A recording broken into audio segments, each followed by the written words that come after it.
Hi friends, మళ్ళీ వచ్చేసాను మీకోసం ఒక కొత్త టెంపుల్ని. ఇది కాశీనాయన టెంపుల్ అంటారు. ఇక్కడ బ్రహ్మంగారి మఠానికి ఒక 25-30 కిలోమీటర్ డిస్టెన్స్లో జ్యోతి దగ్గర ఆయన ఓన్ ప్రైవేట్ ప్రాపర్టీలో, అంటే ఆయన ఓన్ ప్రాపర్టీ అన్నమాట.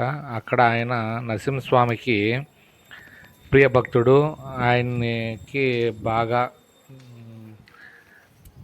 ధ్యానం చేసి ఆయన ఆవాహనం చేసుకున్న ఒక భక్తుడు అనమాట. ఆయన టెంపుల్ ఉంది, చాలా ప్రశాంతంగా ఉంటుంది. నిత్యము 24 గంటలు 365 రోజులు అన్నదానం జరుగుతూ ఉంటుంది. ఇది ఏ గవర్నమెంట్కి సంబంధించింది కాదు, ఆయన ఓన్ ప్రాపర్టీ. సో మీరు చూసినట్లయితే చాలా ప్రశాంతంగా మొత్తం స్టోన్స్తో చేశారు.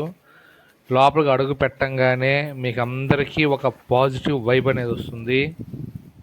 లోపల చూడండి, స్తంభాలు, చిన్నపిల్లలు ఆడుకుంటున్నారు. గోడకి ప్రతి ఒక్క దేవుడు ప్రతిమని చెక్కున్నారు, అది శిలపైన. చూడండి, ఇప్పుడు ఇంకా డెవలప్ అవుతుంది. సో ప్రతి ఒక్క దేవతలు, ప్రతి ఒక్క దేవుళ్ళు అందరూ ఉన్నారు.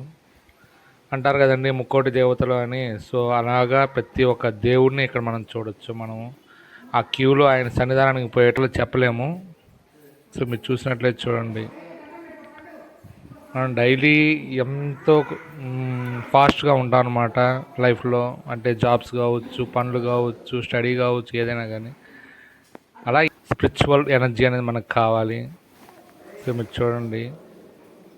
సో నా వీడియోస్ ఇంకా వైరల్ కావడం లేదు. వైరల్ అయితే మాత్రము మీకు మంచి క్వాలిటీతో వీడియోని మీకు అప్లోడ్ చేస్తాను.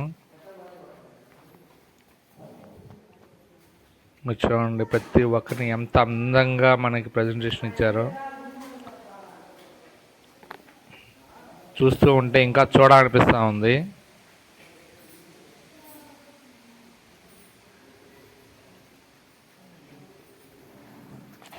చూడండి, అదే గర్భగుడి. సో మనకి ఆ గర్భగుడి దగ్గర చాలా ప్రశాంతంగా ఉంటుందండి. అసలుకి మనకి సెంట్రల్ ఏసీ ఎలా ఉంటుందో అలా ఉంటుంది. చూడండి, ఫ్యామిలీస్ అంతా వచ్చి అంత కామ్గా అంత ఎంజాయ్ చేస్తూ ఉన్నారు ప్రతి ఒక్కరు. మనకి ఇంత ప్రశాంతత మనకి టెంపుల్స్లో తప్ప ఇంక బయట ఇంకెక్కడా కనిపించదు. సో ఈయన స్వామివారు అదే కాశీ నాయన, కాశీ రెడ్డి అంటారు. సో వాడుకలో కాశీ నాయన అయింది. సో నరసింహస్వామి అతి ప్రియమైన భక్తుడు. చూడండి, అది గర్భగుడి. ఆయన